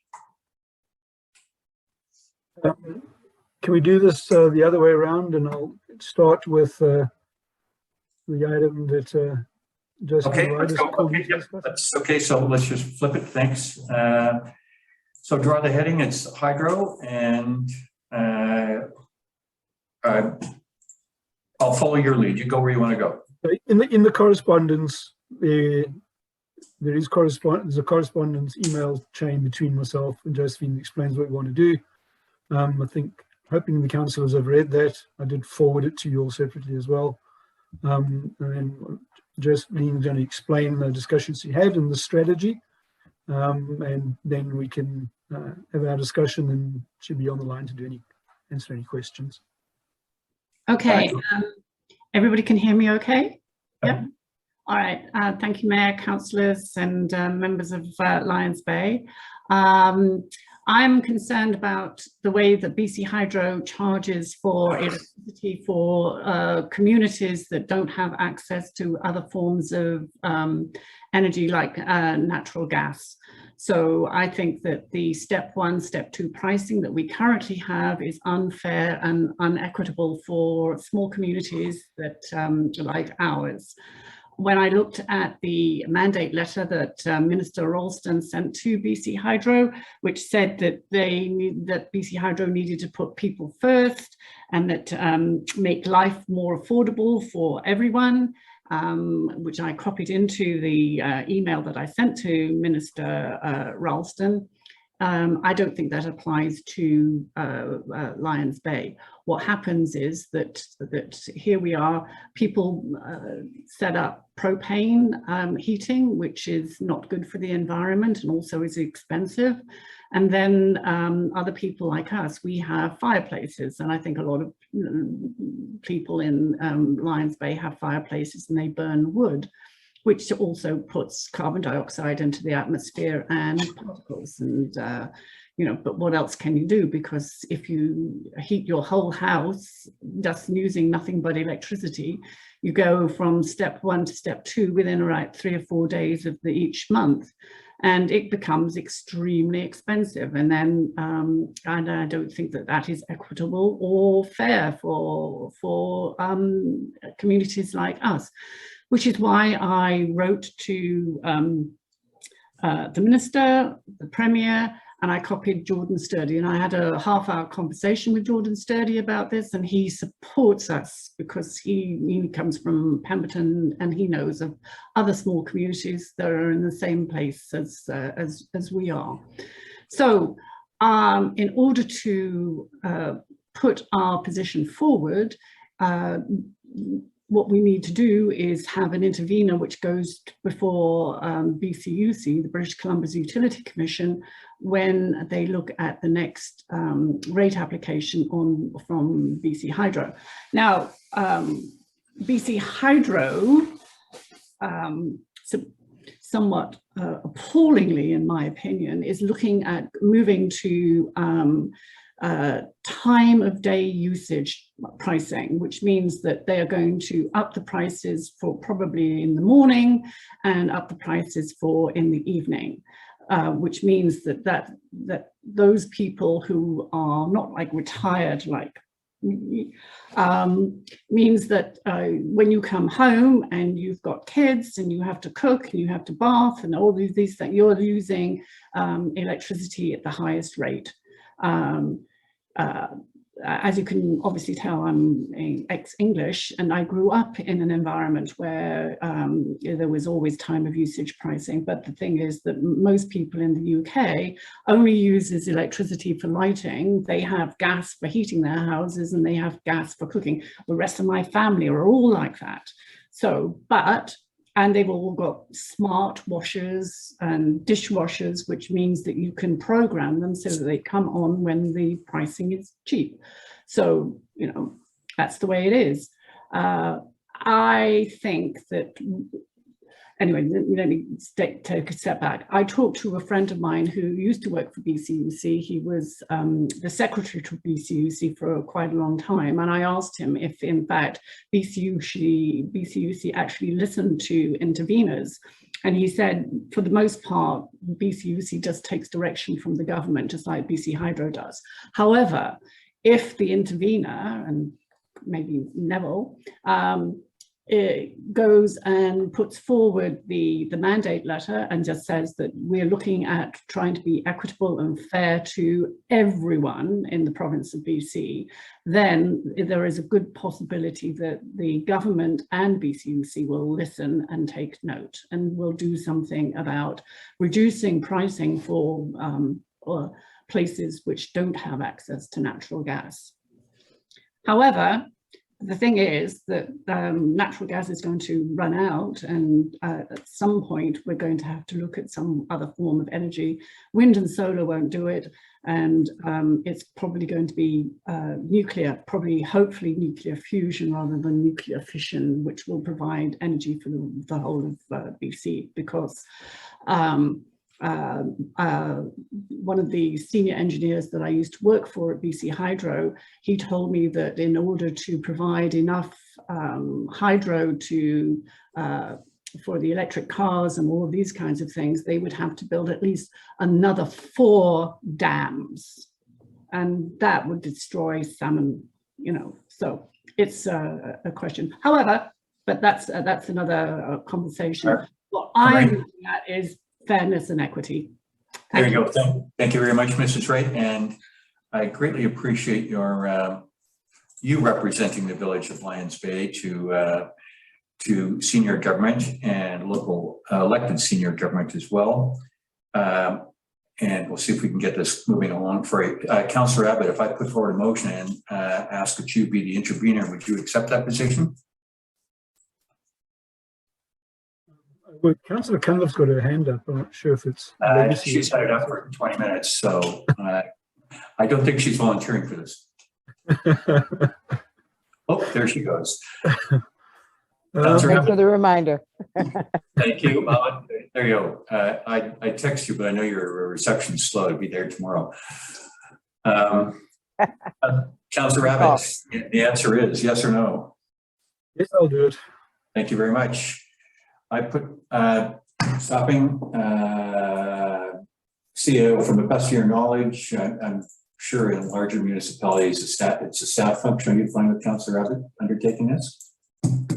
Yeah, I just wonder whether or not, I don't know what the qualifications or requirements are for an intervener. Can it be a natural person? Can it be, does it need to be the municipality as opposed to a member of council? Okay. No, if I could, you can be an ordinary person and become an intervener. However, if Neville goes representing the village of Lions Bay, he's going to be taken more seriously than just one individual person. That's what I'm saying. If, you know, there could be more small communities who also attended as interveners, that would be even better, because then that means that it's a lot, it affects the whole of British Columbia. Thank you very much. Sorry, just a follow-up question, Ms. Wright. Is it an application process? Does one have to qualify to gain the status as an intervener? Or no. Are you automatically, if you apply to be one, you just fill out a form and ask to be an intervener, and then you become an intervener. Though you don't have to qualify or anything like that. So it sounds like the objective here is to have the village of Lions Bay be the intervener. Yes. With Neville, Councillor Abbott, acting on behalf of council, or Yeah. delegated by council to pursue that. Yes, that's how I see it. Thank you very much. Just to be So clear. I will put forward the motion that representing Lions Bay, council appoints Councillor Abbott to act as our intervener with respect to discussions with BCUC. Would that fit the bill, Mrs. Wright? Perfect. Perfect. Thank you very much, Mayor. Thank you very much. Councillor Bain, can you second that? I will. Thank you very much. Any discussion from Councillor Cunliffe or Abbott? Okay. I'm okay, thank you. Good, thank you. Thank you very much, Neville, for your pending appointment. Needless to say, within your bag of stuff that you're going to do this, I will have the chair of Metro write on our behalf to support our applications, and there are 4 small municipalities like ourselves, Belcar, Anmore, Bowen, to name 4, and we can ring in on this too. So I think you might get a bit of a groundswell here, and I'll alert them to this as we move along here. That sounds excellent. Sorry. Just one question before we do that. I think part of the key in our argument is going to be communities that do not have natural gas. Yeah. Enmore definitely has natural gas, and I think Belcar does as well. Bowen doesn't, probably. The thing is that when I talked to my friend, he asked me how much I spent on my hydro, and you know, last month it was pushing $700, and this month it's pushing $500, and he spends $100 a month. And he has natural gas for cooking and heating, and he only spends $200 on that. So he has significantly less, you know, cost. So to this, Mrs. Wright, and especially Councillor Abbott, with this motion, you've got the power of the village behind you. So use whatever you want, either through my office or the rest of council and staff. So if you're fine with that, ultimate power, crazy as it is, all in one shot, one target, there you have it. I will call the motion. All those in favor, please confirm by saying yes. Yes. Yes. Good, appointed, Mr. Abbott. Thank you very much, Mrs. Wright. And Am I allowed to go now? certainly, Please, yes. and thank you so much. Thank you I very wouldn't much. leave and miss the next fun part of this meeting. There you go. Okay, thank you very much. I really appreciate your support. Thank you very much. Bye-bye. Right. Right. You, however, Councillor Abbott, are not so lucky. You're up again. And this is on the Bear Smart Verbal, and then you've got the, is everything smart? Bird Smart after that. You're muted, Councillor Abbott. Councillor Abbott, you're muted. Yeah, sorry, I changed screens to get a report, and I realized I was muted. First of all, I'd like to make one correction. It's bear friendly and bird smart, and the area in the meeting in the agenda is mine, no one else's. So Should we be calling it? Should we be calling it that in the future? I would like everyone to refer to it as bird friendly, because that's the designation we're looking for, and bear smart. Thank you. I sent some reports earlier. They were, just before the meeting, mainly because they were hot off the press in discussions we've just had. So I am going to read through the reports, because I don't think anyone's had a chance to see them. And I'll do the bird friendly one first. So work has started on the application after council approved going forward with this. One important clarification was we've been told we can be awarded points for actions we've taken if there's strong evidence the process to implement or complete is underway, which makes a little change as to what the original timeline was. So things are looking very positive. One of the comments from Nature Canada is that they're eager to award the first bird-friendly designation to in the small town category, which is us. And I think there's a chance that we might well be that first. Certainly from what we know, we're getting ahead of all the others already. Couple of things we'd like to do. The team would like to go out. We wrote in the report here on the February 11th village update to the community. and I'll get something drafted through the team. And then this will be followed up later with further education pieces to residents about protecting birds, their habitat and food sources. Residents have been approached to take part and have been made aware, and the enthusiasm has been overwhelming. It's various groups in the community that have been approached have all resoundingly joined in.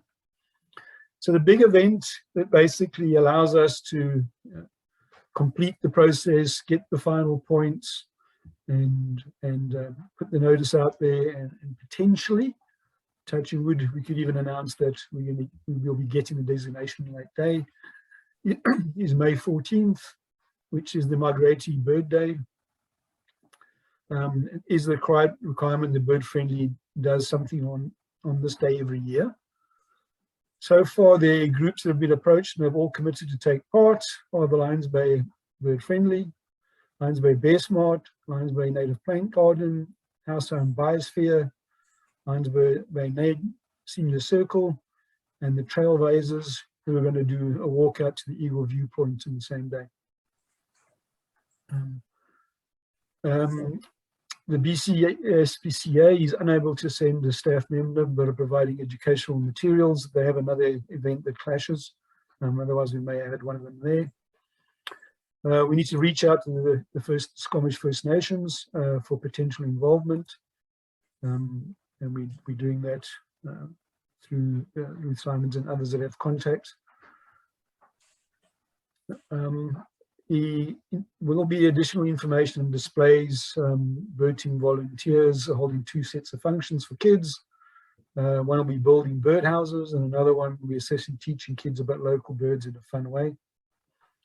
There was a plan to try to do the shoreline cleanup on the same day, but it's become too busy with all the other groups wanting to join in. So this will likely be held later in the year, probably in June. And it'll be a standalone event in better, warmer weather. The Bird Friendly team is applying for a small $500 grant from West Vancouver Foundation when the applications open in February.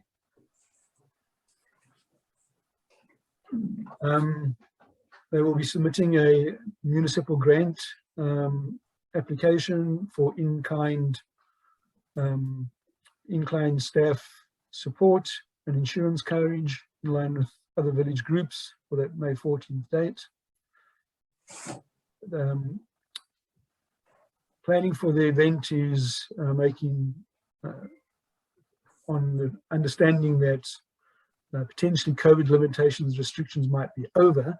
If they are not, then it will be tailored accordingly, and we have people that have volunteered to help with that.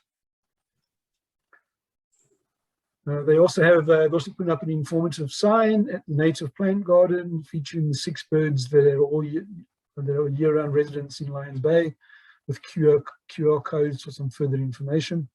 So we look forward to seeing that. And then the last point, I was in contact with the workshop manager on the news that we're going to be planting putting some plantings into that new garden space in Brunswick, and the team's asking if they can be indigenous plants and if they can provide some input into that.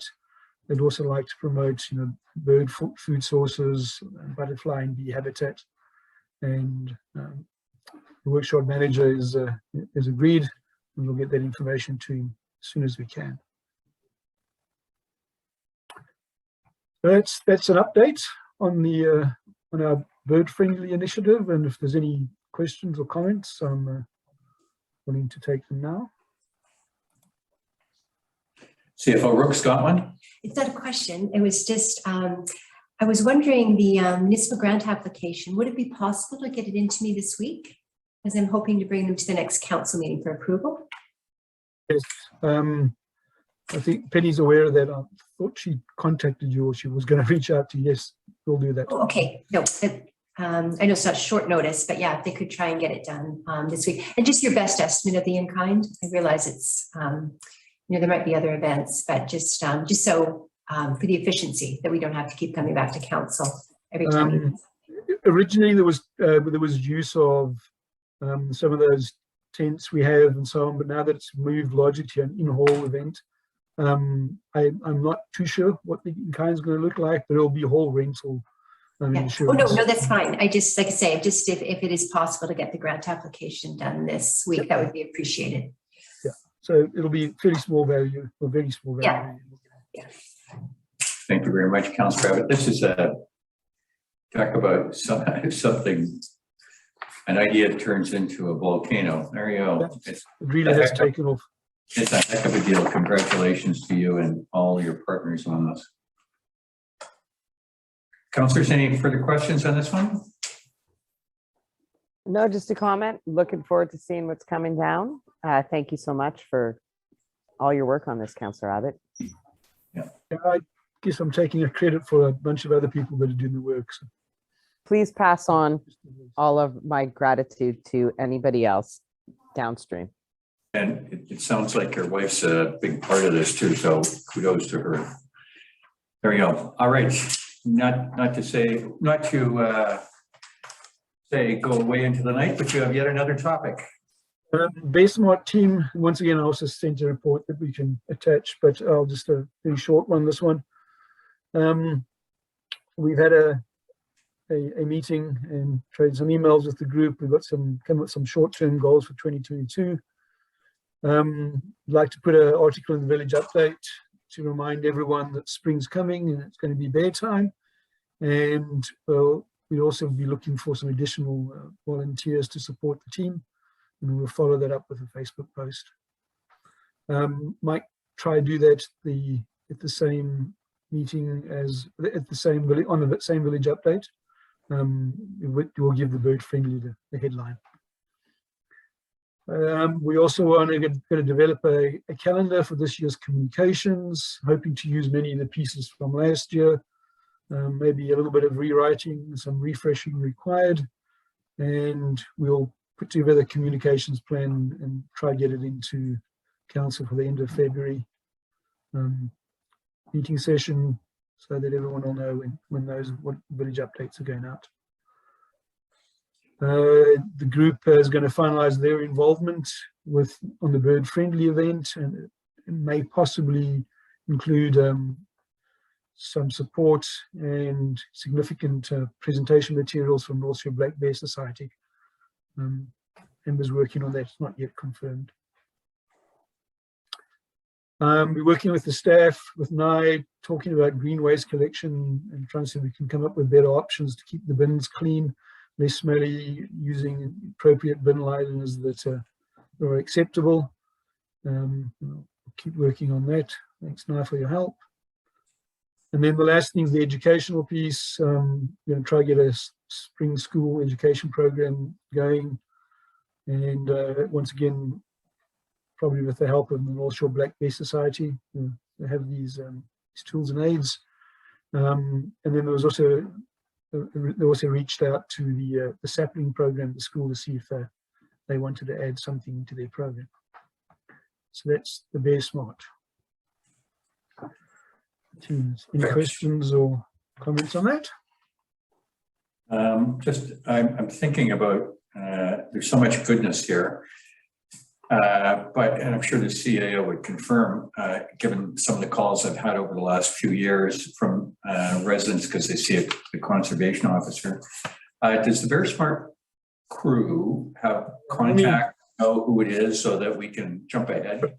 Yeah, thanks, Ron. That's a good question for let me give you a little update on that, because I guess not everyone's aware. So the Bear Smart group have made a small short website.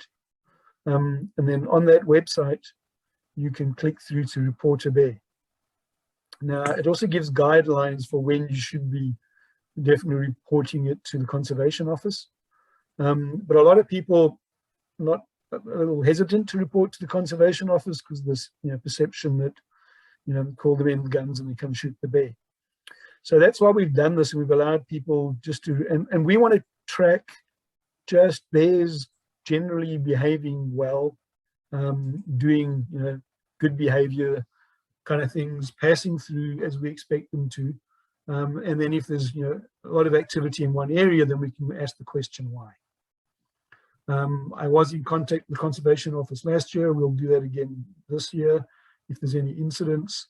But that website and some of the brochures we put out also explains a little flow chart that explains to you when you should take the initiative and call the Conservation Office. And it gives you what signals to look for. Bears causing damage, bears that are being protective of a food source, those kind of things. And we'll get that website and that process published once again through these village updates and this communication campaign. Thank you very much. I'll leave this with you. It's been some time. Staff has probably spoken to the conservation officer more than I have, but usually where I've spoken to him, it's because of the usual resident culprits who have not culled their fruit trees, left garbage outside, or things along this kind of nature. And, Mr. or Mrs. Bear goes back to the same place all the time. And I'm in agreement with your view, Councillor Abbott, and your team's view that, we're here to protect the animals, not to have the conservation officer who's covering like 300 linear miles to come out to Lions Bay. And of course, he's going to do the obvious thing. So any word that you think that, we can give them the heads up, telling them what our program looks like, so that, they might think twice about coming out next time. Because if they come, they're usually bringing one of those traps with them. I was, as I said, I was in contact with them last year, and I'll call them again. They're aware of our program. They asked us, how it was doing. I didn't lie. I said it had, it had sort of flat. It had sort of lost a little bit of its initiative, but that was because there were no incidents, and now we've sparked up. He was very pleased to hear we had another team back on it. We sparked it up again. So yeah, we'll keep him in communication. Good. Well, thanks a lot. And then one last comment, and last year we did have some bylaw enforcement around this, which is good as well, and we appreciate staff support on that, both on people not looking at picking up their fruit, as well as people putting the bins out early and that kind of stuff. Good, perfect. Councillors, any questions for Councillor Abbott? Good. And Councillor Abbott, I was fascinated on the bird-friendly piece, but I think I'm looking at my agenda. You've also got something on pesticide here. You're going to address that? I could, if you can find the right page. Give you a chance to get your glass of water. That's fine. Where are we? What page was I on? I'm just looking at my agenda, and I think there's been some correspondence, and I saw that. Just page 3 of the agenda. It's just okay, that's right. It's just just a recommendation. Yeah. Are you fine with that recommendation? Yeah. I am. Discussed it with the CEO. I'll take it that Councillor Evans put it forward. I'll second. Discussion. Staff? Yeah, we've massaged the wording, so everybody's good. Good. Wording's good. Always take a yes. Okay. Any questions? Want me to read it, or is it are we approving it as read? I consider it read. Is that fine, Municipal Coordinator? No? I found it, so I could read it if you want me to. Read it. Why don't you read it? It's best if you Okay, let's read it. All right.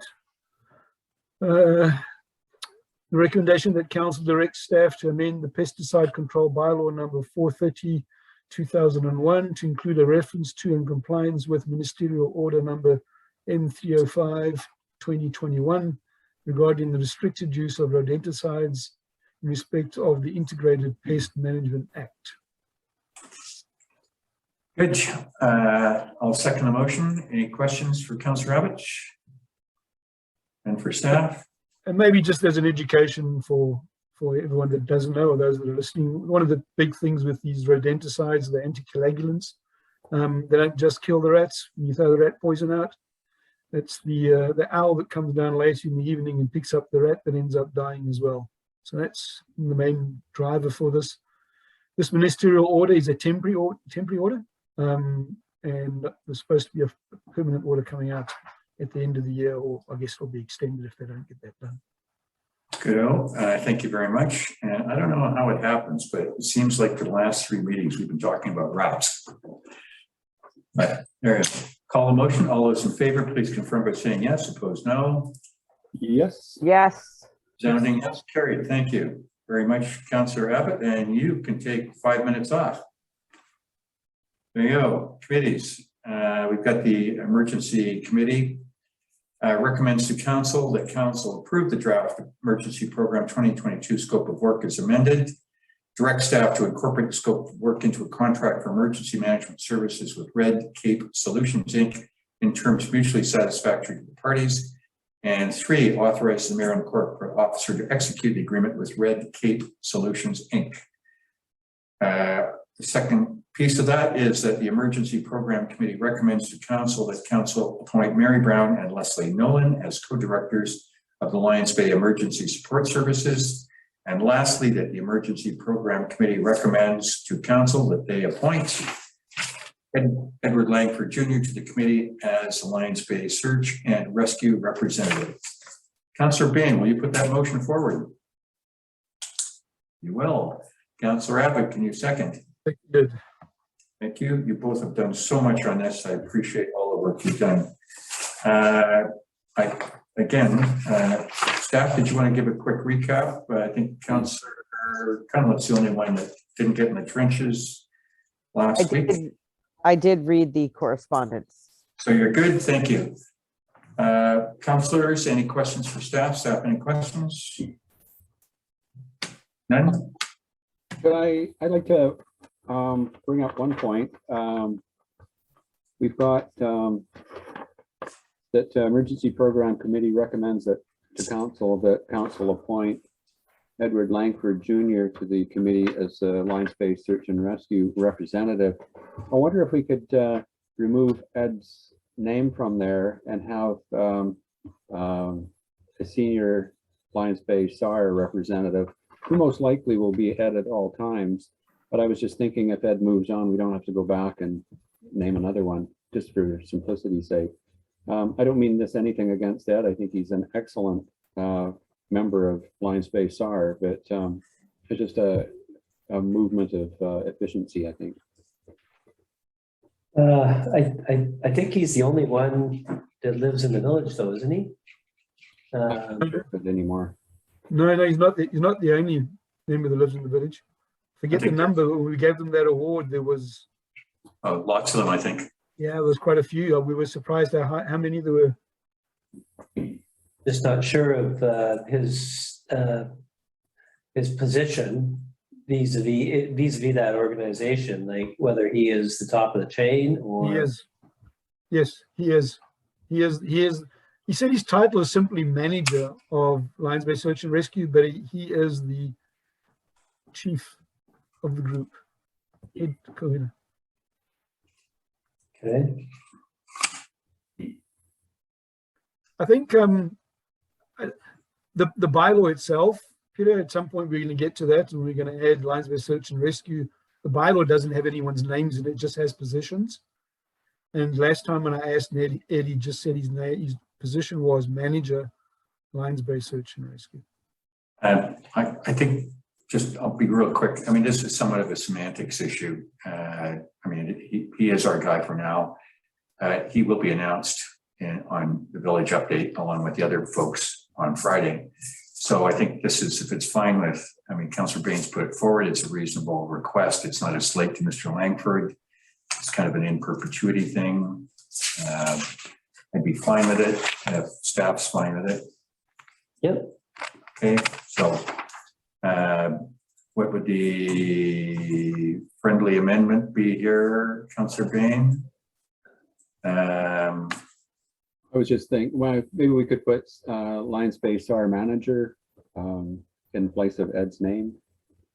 Okay. Well, you still have his name in there. You just say to the committee as the manager of Lions Bay Search and Rescue. Okay, I'll take that. Fine. Friendly amendment. Carly, you got that?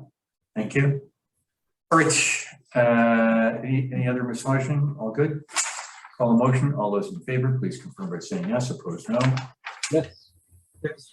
Yes. Good, passed, and thank you to all the volunteers and our new. He hasn't signed yet, has he? CAO? We're waiting for the council resolution, so that'll be tomorrow. Just got it. Okay, so he's signing tomorrow. Perfect, even better. Emergency services, which is on page 31. I'll put forward the motion to receive. Can I have a second? Thank you. No discussion other than I will say I had my quarterly chat with the staff sergeant last week, and he's pretty happy, nothing to report. In the bigger picture with Squamish, they're down about 10% in their workforce, more due to maternity leave than illness related or rotating sickness due to the pandemic. Somewhere buried in this, in the Lions Bay Village, was that a resident who was male and intoxicated broke into the wrong house and tried to make it to the bedroom, but that's when the other resident phoned in and the RCMP took him to the hospital. There we go. How's that for color in an emergency report? There you go, thanks. Wow. Okay. Mistaken residence. Yeah, looks like you made it to the second floor too. There you go. Okay, any questions on this? Any comments? No, good. Motion to receive. All in favor? Yes, thanks. Okay, next one up. No resolutions, bylaws, and this one is the secondary suite surcharge. Sorry, can I just interject for one moment? Under committees, we were going to address the on-table correspondence that I had forwarded. Yep. Hang on, let's, okay, CAC. let's just, thank you, Councillor Kenliff. Let's go back to committees. Thank you for doing that too. And so essentially, we have an ask here from Climate Action Committee member Greg Weary for some information about the watershed management strategy. The report or request was forwarded to you. I really can't get into the nuts and bolts of this. It's pretty technical, but if I could ask staff to please have a look at it and do what they can to provide Mr. Wary with the information that he is looking for, that would be very much appreciated. Do we need a formal resolution for that? Or? Councillor Cunliffe, my recommendation, if it's fine with you, is that I ask staff to include this in unfinished business for the next council meeting. So it'll be today's date. The item description will be Greg Weary, watershed correspondence, and action item is staff to advise next council meeting. Yeah, I think he has been waiting since November, so I think another couple weeks is probably fine. But if we could get this addressed sooner than later, that would be excellent. Perfect. Appreciate there it. we go. So if that's fine with that report and that recommendation, then we'll leave that. Is that good with you, Councillor Cunliffe? Yep, acceptable. Great. Thank you. Thank you. Good catch up. Thanks for bringing it back. Next one is on the bylaws. Sorry, could I just have one comment on that one? I think I looked through that list, and one of the questions that Greg Weary was wanting to understand or provide some input on was the fire smart tree clearing around infrastructure, but I believe that's happening next week. We published that. We published it, didn't we, Nye? Yeah, published a week ago, 2 weeks ago. So that would be part of the information that was requested, that is on public record and easily to access for him. So I'll let him know about that part of it, but there's more to it than that, I believe. Yeah, there was other stuff in there, but that's just the only one that looked like it had a potentially sense of urgency because it was going to be done. But thank you, Neville. Okay, thank you. This is the final reading, and this is that secondary suite surcharge bylaw number 513/2017. Amendment bylaw number 603/2022, and the motion is that it be adopted. Can I ask you, Councillor Abbott, to put that forward? Oh, thank you. Good. Councillor Bain, can you second that? Yep. Thank you very much. Any questions for staff on this one? Final reading, we know what this is about. There being none, call a motion. All those in favor, please confirm by saying yes. Those opposed, no. Yes. Yes. Right, thank you very much. Next one is the utility user rate amendment bylaws number 609 and 610. And the recommendations, the water rates and regulations bylaw number 2, 1971, amendment bylaw number 609, 2022 be introduced and read 3 times. I will put forward the 3 times reading. Councillor Cunliffe, can you second? Second. Thank you. Any discussion? Any further discussion? There being none, call a motion. All those in favor, please confirm by saying yes. Opposed, no. Yes. Good, thank you. Carried. Next one is the sewer user rates bylaw number 122, 1984, amendment bylaw number 610, 2022. Be introduced and also read 3 times. I'll put forward that motion. Councillor Cunliffe, can I get you a second again? Second. Good. Any discussion? Any comments? Staff input? None. Call a motion. All those in favor, please confirm by saying yes. Those opposed, no. Yes. Yes. Carried. Thank you. Next one, official community plan and regional context statement amending bylaw number 612. Councillor Abbott, this is your baby. Can I get you to put forward the motion and read it to us, please? That the Village of Lions Bay official community plan designation bylaw number 408 of 2008, amendment bylaw number 602, 2022 be introduced and read for the first time. That council confirms it is considered whether consultation is required under section 475 of the Local Government Act. That council confirms the official community plan as amended has been considered in conjunction with the Village of Lions Bay financial plan and any applicable waste management plans pursuant to Local Government Act. That the Village of Lions Bay official community plan designation bylaw number 408, 2008, amendment bylaw 612, 2022 be read a second time. That the electronic public hearing to be scheduled for February 22nd, 2022 at 7 p.m. to consider public comment in respect of the Village of Lions Bay official community plan designation bylaw number 408, 2008, amendment bylaw number 602, 2022. That notice of public hearing provided in accordance with the Local Government Act, and that the Village of Lions Bay official community plan designation bylaw number 408, 2008, amendment bylaw number 612, 2022 be brought back for consideration of the public comments and a third reading of the bylaw at the council meeting to follow the public hearing. Thank you very much, Councillor Abbott. Councillor Bain, can I get you to second that? I do. Thank you very much. Councillor Abbott's been talking for a bit. Staff, any comments on this before I ask the councillors for comments, questions? So what you've got is the draft bylaw, which sets out the amendments to the OCP, namely the regional context statement, which is attached to the bylaw as Schedule A. And there's a brief history of how we got from point A to point B. Point B being where we are now. And then list of what the options are in terms of proceeding with the outline of next steps as has been read out in the recommendations that Councillor Abbott just read. The track changes to the existing regional context statement begin on page 68. And the clean version is supposed to represent the track changes being accepted.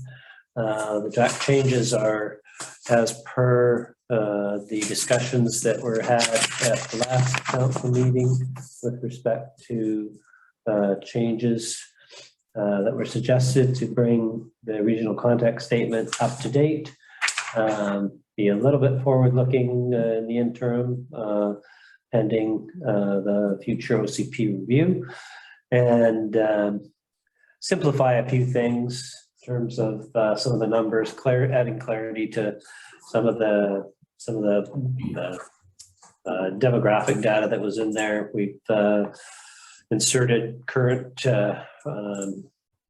single-family dwelling counts per our tax rolls, and a few other sort of things that streamline the regional context statement a bit.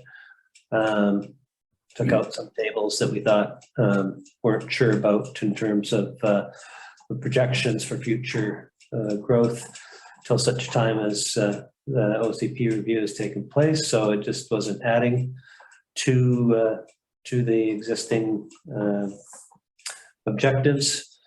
And yeah, that's about it. I'll pause now. Councillors, any comments? Just my comment here is I appreciate all the hard work that's being done by everybody around the table, and you know, I've gone over this thing line by line, and to the best of my understanding, I think it's what represents the will of the people and the will of council, and I appreciate the progress so far. Thank you very much, Councillor Bain. I'll keep my comments brief. What I appreciate the most of this, to where we've got to, is the simplicity of the changes and the straightforwardness of them and the clear meaning of them that we want to guide our future. And I would just like to also echo Councillor Bain's comments, appreciation to staff and council, Councillor Abbott especially, but there's been a lot of cooperation on this, and really appreciate listening to the direction of the residents, and I think we're in a good place here. So a lot of hard work, like Councillor Bain said, and thank you very much. Much appreciated. Thank you very much, Councillor Cunliffe. And just to recap, this isn't going away, with more readings and public engagement coming up in February. There we go. We've got a couple of detail, some of them a little more than formatting, but if I just go through them quickly. Bottom of page 56, Peter, that heading there, municipal population, we removed the table, but the heading survived. You see it? Bottom of page 2, our page 56. Right. Oh. And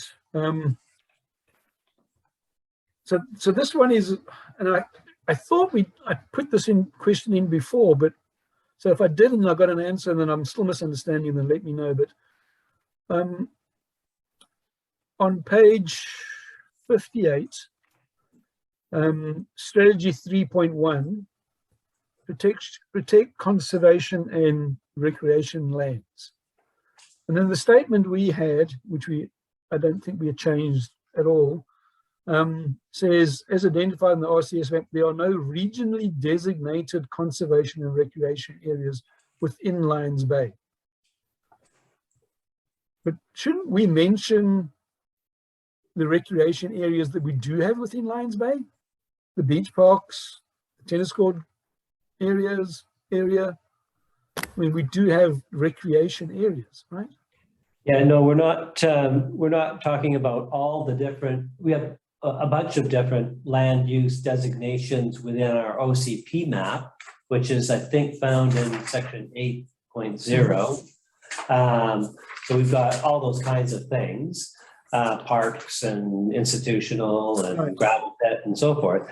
This is talking about regionally designated. So this is talking about regionally designated by Metro in the RGS. So within some municipalities, they have a number of different land use designations. You know, they'll have general urban, but they'll also have some areas that are designated for industrial or designated for recreation and conservation and so forth. We don't have any of those in our boundaries from the regional growth strategy. Yeah, okay, so I understand that, and I understand where our statement is, but if I look at goal 3 and I read that, there's no mention of regionally designated, right? And then I look at strategy 3.1, protect conservation. So wouldn't it make sense? I mean, leave it as it's correctly qualified with regionally designated and add a point that says, however, Lions Bay does have recreation areas within the village. I don't know. Yeah, but just like every other municipality in Metro would have all kinds of different land use designations on their own OCP maps and sub-area maps and yeah. So I guess this is going to make sense to Metro and you know, the staff. Might just looks a little misleading for residents, but okay, if that's the way it needs to be. Yeah, like you say, I don't think we actually changed this. It's just a case of interpretation, and we could italicize regionally designated, but I think it's not going to jump out at Metro. I don't think. Yeah, then I don't just a little bit on formatting. Sometimes we have a separate box that lines up the strategy with the answer, and in some pages we don't. So like in a strategy 3.3 is actually answered, you know, considerably further down. But if you go to, I think it was 4, we actually put separate boxes for 4.1 so that it lined up. It's just a formatting thing. Maybe if someone can look at it and right, see if it makes any sense. So staff pretty that up. That's all I had. Thank you very much. Councillors, anything else? Otherwise, I'll call the motion. Well, I will say this, it is with extreme pleasure that I call a motion and thank those councillors and staff that did a lot of hard work to get here. Call the motion. All those in favor, please confirm by saying yes. Those opposed, no. Yes. Yes. Carried. Thank you very much. Councillor Bain, correspondence, and it's light, and using the discretion you have, the general correspondence, you can receive those in the consent form and note them all received, unless you or somebody else wants to pull it out. Yeah, okay. Our first one we got from our MP.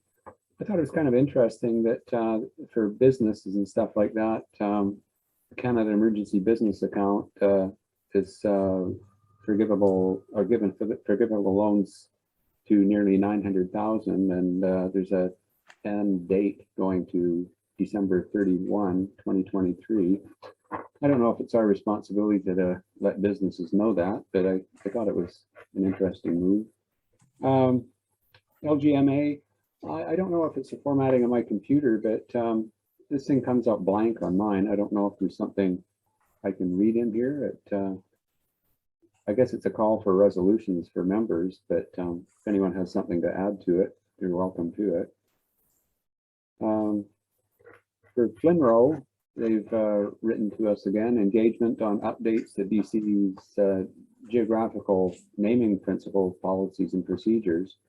I mention it because it's a heads up, because I remember one day I turned on the TV and saw that Queen Charlotte Islands were now called Haida Gwaii, and I didn't hear anything about it. So if anyone feels the same way, not that I have anything against Haida Gwaii, but if you're not involved, a lot of stuff goes by the wayside, and I would encourage anybody who's interested to engage on this one. Again, we've got our MP, Mr. Weiler, doing ICIP intake for information only, District of Stewart, wildfires protection. They had an interesting point here. District of Stewart calls upon the provincial and federal governments to provide better forest management and wildfire protection by assisting the current policies and guidelines to enhance those that are working to reevaluate the change and change those that are not. I think with the wildfires and everything, it's everybody's back of their mind, and I can't help think of all the deadwood and stuff I see in some forests near some of the communities and whatnot. And I don't think any community on their own can manage it. It's a huge scale, and it'd be nice if the provincial government would help us. We've already dealt with internal ones with Mrs. Wright, with Neville hydro rates. We've got a couple Brunswick Beach applications. I think we've dealt with that enough tonight.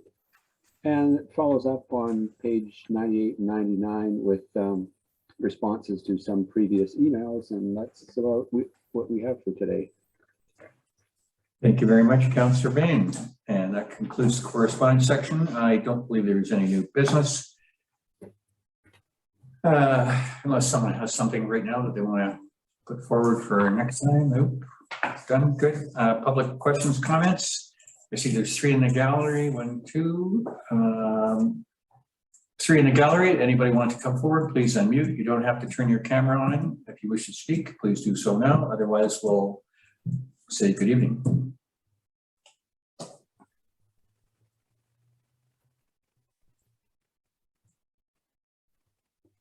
Okay, well, to the gallery, thank you very much for joining us this evening, and we will say good evening because we are going to go to in camera. We're going to suspend the public portion and we will report out.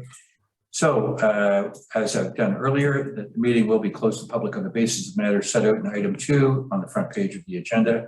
Council does not anticipate reconvening the open meeting for any purpose other than to adjourn the meeting generally and report out if applicable. If that's, Mr. Sredsky, put your camera on. Did you want to speak? We'll hold this for just a second. No problem. Thank you for your time and all good night. Thank you very much. Good evening, sir. I've read the reasons why we're going in camera, what we're going to do. All those in favor, please confirm by saying yes, opposed no. Yes. Good. Yes. Good. Carried, and we'll say good evening to the gallery. Good evening, everybody. It's 9:33. Council has come back from the in-camera session. And I have the following items to report out. That council directed staff to submit an application for grant funding for the Bayview Drainage and Water Improvement Project through the Investing in Canada Infrastructure Program, Green Infrastructure Environment Quality Program, and 2, the council supports the project and commits the Village of Lions Bay to the Village of Lions Bay share of the project up to $825,000, including any cost overruns to be funded by previously approved municipal finance authority borrowing and transfer from reserves. The next item to be reported out is that council received legal advice relative to 51 and 52 Brunswick. Matters related to those properties have since been discussed in public or previously discussed in public. The third item to be reported out was Lions Bay Fire and Rescue compensation. And the fourth topic discussed was the Citizen of the Year and Citizen of Distinction Awards. That is all there is to report out. Councillors, can I have a motion to close the meeting? Councillor Abbott? Yes, great. Councillor Bain, thank you for seconding. We will close all in favor. Yes, thank you, Councillor Connolly. Yes. Good evening. Thank you all for your time. Close the meeting and we'll see you all later. Bye-bye. Take care. Carla, can you